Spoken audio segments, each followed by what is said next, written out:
नमस्कार, आप देख रहे हैं आपका अपना चैनल भिवानी हलचल खबरों के संग पे मैं हूं मनोज कुमार। आइए सबसे पहले डालते हैं नजर आज के हेडलाइंस पर।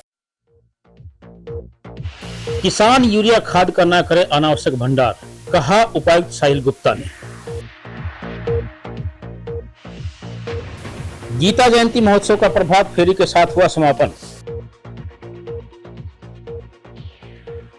डॉक्टर संजय सिंगला के द्वारा लिखित operative manual of minimally invasive and laser anoproctology book का हुआ विमोचन।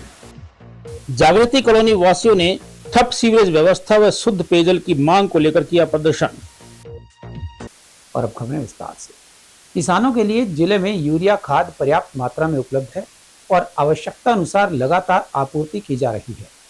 यह कहना था डिप्टी कमिश्नर साहिल गुप्ता का। उन्होंने बताया कि किसानों के लिए वर्तमान में यूरिया खाद का कुल 4,944 मीट्रिक टन स्टॉक उपलब्ध है। किसानों को कोई दिक्कत होने पर कृषि कल्याण विभाग से संपर्क कर सकते हैं। कृषि एवं किसान कल्याण विभाग के उप निदेशक डॉक्टर विनोद फोगाट ने बताया कि जिले में यूरिया की किसी भी प्रकार की कमी नहीं रहेगी। विभाग द्वारा यूरिया खाद की ब्लैक मार्केटिंग या किसी भी तरह की अवैध गतिविधि को बर्दाश्त नहीं किया जाएगा। डीसी साहिल गुप्ता ने कहा है कि किसानों के लिए जिले में यूरिया खाद की पर्याप्त मात्रा उपलब्ध है और आवश्यकता अनुसार ही वो आपूर्ति की जा रही है। कृषि एवं किसान कल्याण विभाग के उप निदेशक डॉक्टर विनोद फोगाट ने बताया कि जिले में यूरिया की किसी भी प्रकार की कमी नहीं रहेगी। विभाग द्वारा यूरिया खाद की ब्लैक मार्केटिंग या किसी भी तरह की अवैध गतिविधि को बर्दाश्त नहीं किया जाएगा। उन्होंने बताया कि वर्तमान में 1070 एमटी कोऑपरेटिव सोसाइटीज, पैक्स और मिनी बैंक में 3874 एमटी प्राइवेट डीलर और होलसेलर के पास यूरिया खाद उपलब्ध है। यूरिया खाद की बिक्री केवल सरकार द्वारा निर्धारित 266 रुपये 50 पैसे प्रति बैग पर ही की जानी अनिवार्य है। किसी भी दुकानदार को अधिक मूल्य वसूलने या खाद के साथ अन्य सामान अनिवार्य रूप से लेने का दबाव डालने का अधिकार नहीं होगा। यूरिया खाद से संबंधित कोई भी शिकायत करने के लिए किसान, पुलिस विभाग, कृषि विभाग के नोडल अधिकारियों से सीधे संपर्क कर सकते हैं। जो यूरिया अगर आज की हम बात करें तो भिवानी जिले में 975 टन जो कोऑपरेटिव सेक्टर है, अपना पैक्स है, मिनी बैंक है, उनके ऊपर उपलब्ध है। उनके अतिरिक्त अगर प्राइवेट डीलर्स और होलसेलर की बात करें, वहां भी अपने पास लगभग 3280 एमटी यूरिया खाद उपलब्ध है। अगर कुल मिला के ये खाद लगभग 4254 एमटी भिवानी के अंदर दोनों की कोऑपरेटिव और प्राइवेट की मिलाकर उपलब्ध है। जो खाद यूरिया की अगर हम बात करें तो यूरिया एक सब्सिडाइज्ड खाद है और इस यूरिया की जरूरत इस समय किसान भाइयों को ज्यादा पड़ती है, क्योंकि सरसों के अंदर भी चाहिए, गेहूं के अंदर भी चाहिए और अपने पास कुछ स्टॉक उपलब्ध भी है। और कल भी एक अपना हाफ रैक आएगा। आज से पहले जो अपना रैक पॉइंट हिसार ये भिवानी जंक्शन था, अब ये चेंज होकर सिटी जंक्शन हो गया, जिसकी वजह से थोड़ी ही बीच में लगभग डिस्टर्बेंस रही वो जंक्शन या अपना जो रैक पॉइंट चेंज होने से। लेकिन कल शाम को हमारे पास मैसेज आया है उच्च अधिकारियों का भी HURL का कल रैक भिवानी सिटी स्टेशन पर लगेगा। तो मैं सोचता हूँ उसके बाद काफी हद तक किसानों की खाद की पूर्ति हो जाएगी। जो आप पूछ रहे थे भाई किसान भाइयों को, डीलर्स को और डिस्ट्रीब्यूटर को किस प्रकार के दिशा निर्देश हैं, इसमें डीसी साहब की तरफ से हमारे को बिल्कुल स्पष्ट दिशा निर्देश हैं। किसी भी प्रकार की किसी भी किसान भाई को दिक्कत नहीं होनी चाहिए।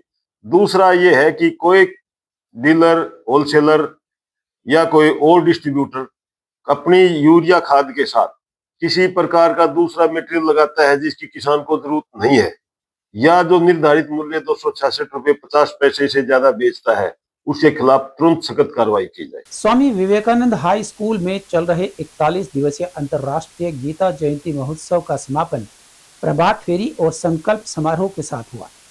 इस अवधि में चेतना रैली, सेमिनार, प्रश्नोत्तरी प्रतियोगिता, नाटक तथा अष्टादश गीता श्लोक उच्चारण जैसे अनेक कार्यक्रम आयोजित किए गए, जिनमें लोगों ने बढ़ चढ़कर भाग लिया।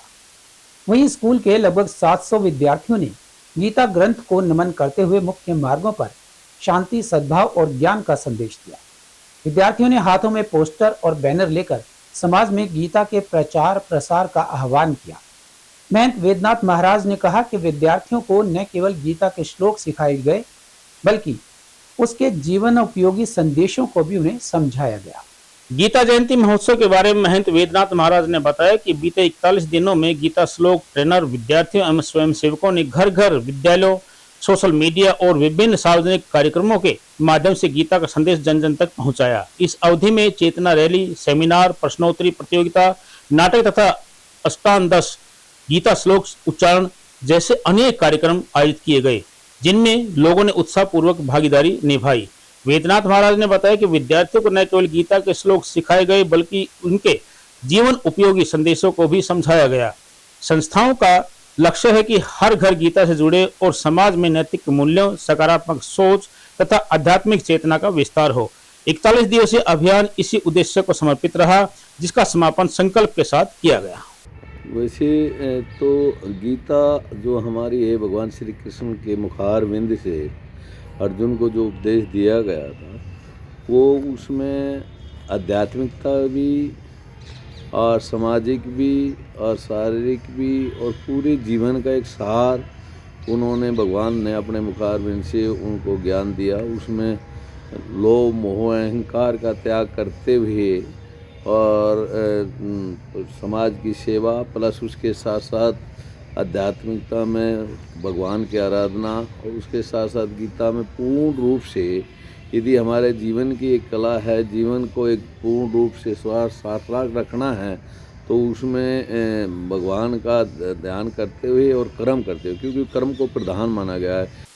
राष्ट्रीय ख्याति प्राप्त वरिष्ठ शल्य चिकित्सक डॉक्टर संजय सिंगला एवं डॉक्टर कुशल मित्तल द्वारा लिखित operative manual of minimally invasive and laser anoproctology पुस्तक का प्रकाशन वैश्विक वैज्ञानिक प्रकाशक स्प्रिंगर द्वारा किए जाने के साथ ही इस पुस्तक की विश्व स्तर पर पहचान बन गई है। डॉक्टर संजय सिंगला ने बताया कि पुस्तक के प्रत्येक अध्याय को सीधे ऑपरेशन थिएटर के अनुभव से तैयार किया गया है। पुस्तक में 400 से अधिक इंट्रा ऑपरेटिव चित्र हैं, जो शल्य प्रक्रिया एवं शारीरिक रचना को और अधिक स्पष्ट बनाते हैं। पुस्तक का विधिवत विमोचन डॉक्टर सिंगला, उनके परिजनों व भिवानी के वरिष्ठ चिकित्सकों द्वारा किया गया। पुस्तक के बारे में जानकारी देते हुए डॉक्टर संजय सिंगला ने बताया कि यह पुस्तक बवासीर, मल द्वार विदर, fistula in ano pilonidal sciences translation, minimally invasive surgery आदि बीमारियों के सिलसिलेवार ऑपरेटिव मार्गदर्शन पर आधारित है।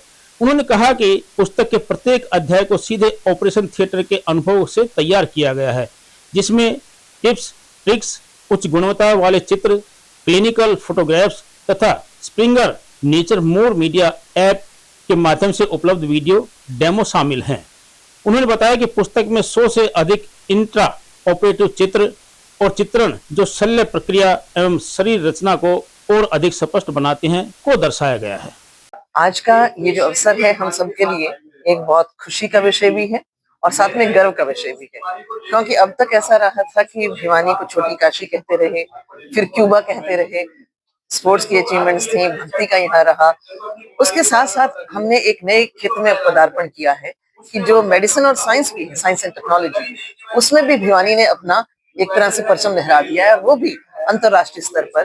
क्योंकि यहाँ हमारे डॉक्टर संजय सिंगला जो यहाँ के बहुत एक प्रसिद्ध यहाँ के डॉक्टर हैं, उन्होंने सर्जन हैं, उन्होंने वो सेमिनार्स वगैरह में तो जाते ही रहते हैं, इंटरनेशनल सेमिनार्स में उधर सबकी उनकी उपस्थिति दर्ज हुई है।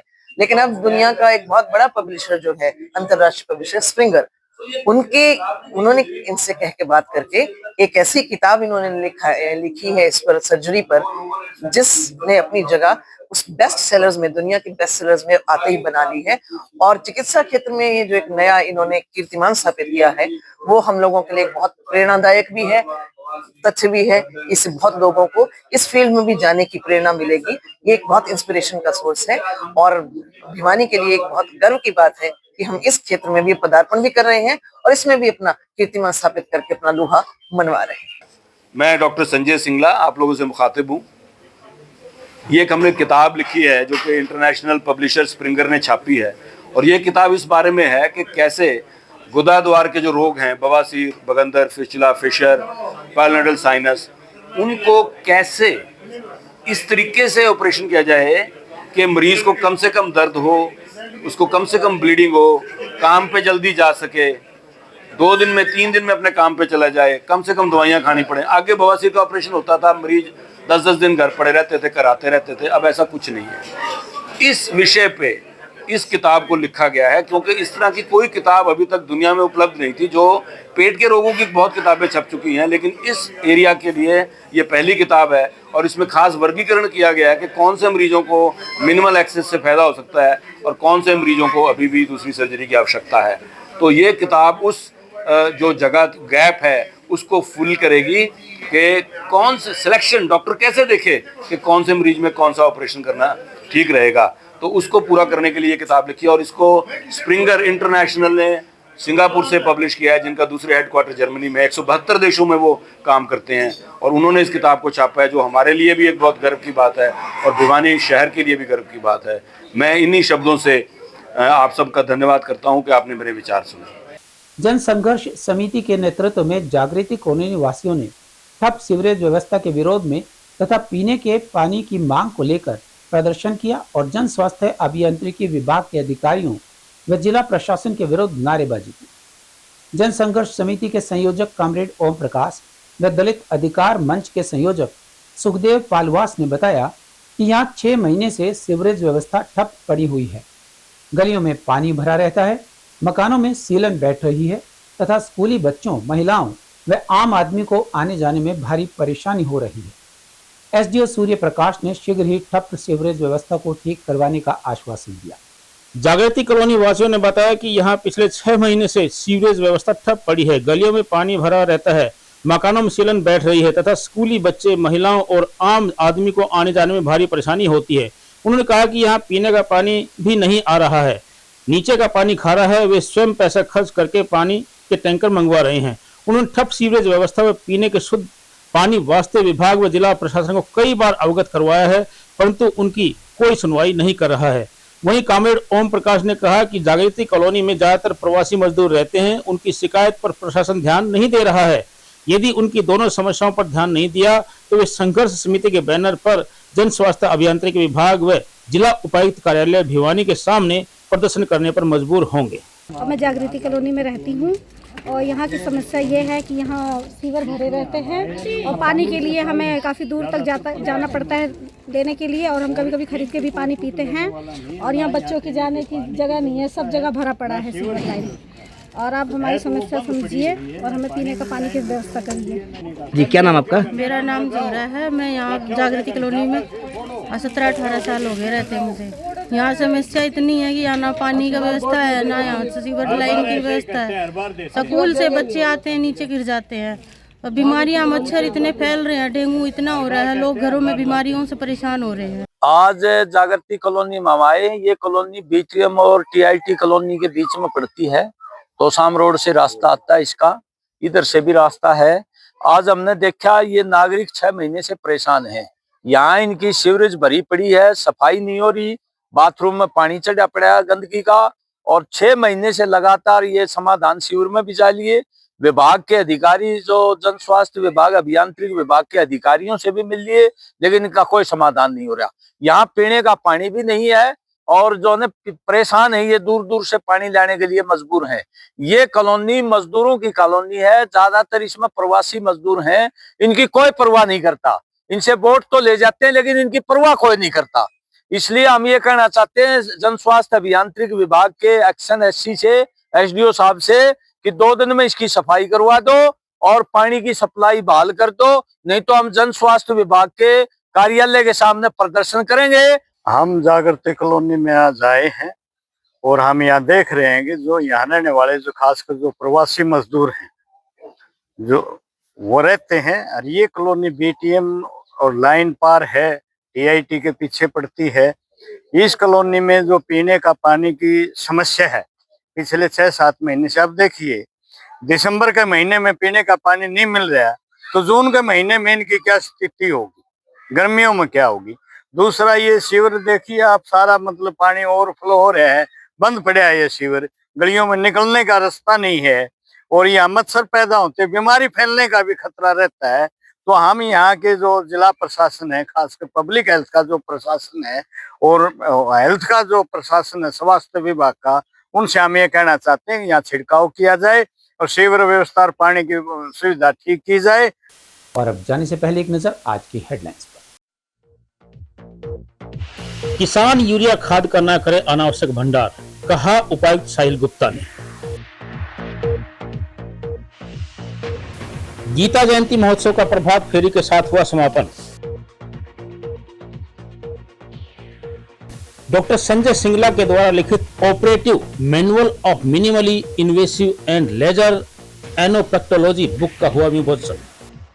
जागृति कॉलोनी वासियों ने ठप सीवरेज व्यवस्था व शुद्ध पेयजल की मांग को लेकर किया प्रदर्शन। हमारे आज के अंक में बस इतना ही। अगले अंक के लिए देखते रहिएगा आपका अपना चैनल भिवानी हल।